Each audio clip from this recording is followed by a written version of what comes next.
यकीनन एक दौर वो भी था कि मुसलमानों के यहाँ आने से पहले, मुसलमानों का यानी इस्लाम का झंडा यहाँ पर गड़ने से पहले दीगर कौमों की हालत क्या थी और क्या कौमों की हालत बना के रखी हुई थी और किस तरीके से कौम को रखा जा रहा था। यानी लोगों की हालत यहाँ तक बना रखी थी कि सुबह से शाम तक लोग उनसे मजदूरी कराया करते थे। जो उस वक्त यहाँ के हुक्मरान थे, सुबह से शाम तक कमजोर इंसान से मजदूरी कराना काम था और शाम के वक्त जब मजदूरी तलब कर ली जाती तो सामने खड़ा करके दीवार के अंदर जिंदा छिनवा दिया जाता था। ये तारीख भी देखी है, ये दिन भी लोगों ने देखे हैं। लेकिन बताओ, जब मुसलमानों का दौर हुकूमत आया, जब मुसलमानों ने इसे इक़्तिदार को संभाला, मुसलमानों के हाथों में बागडोर आई, मुसलमानों से इस मुल्क के अंदर ये ऐलान कर रखा था कि हर एक इंसान को अपने मजहब के मुताबिक जिंदगी गुजारने का हक हासिल है, अपने मजहब के मुताबिक, अपने रस्म और रिवाज के मुताबिक वो जिंदगी गुजार सकता है।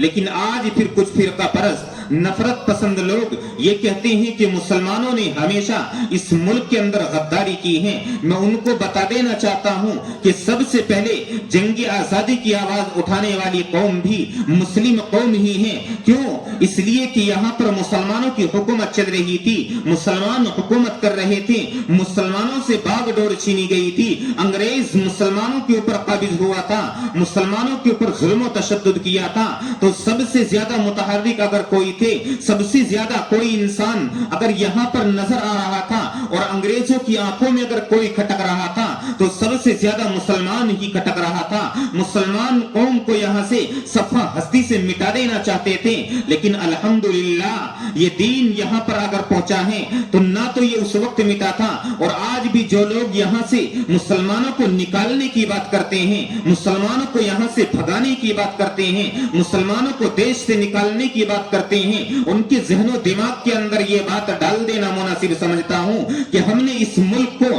अपने खूने जिगर से सींचा है, हमने इस मुल्क के लिए जानों का नजराना पेश किया है, हमने इस मुल्क के लिए जानों का नजराना पेश किया है, हमने इस मुल्क के लिए अपनी औलादों का नजराना पेश किया है, हमने इस मुल्क के लिए माल का भी नजराना पेश किया है। गर्ज है कि जिस चीज की जरूरत पड़ी है, किसी भी चीज से हम पीछे नहीं हटे हैं। आगे चलकर भी अगर जरूरत पड़ेगी तो इंशाअल्लाह जिस तरीके से कल हमारे कतरा कल भी इस मुल्क के लिए वक्फ था, आज भी अल्हम्दुलिल्लाह इस मुल्क के लिए वक्फ है।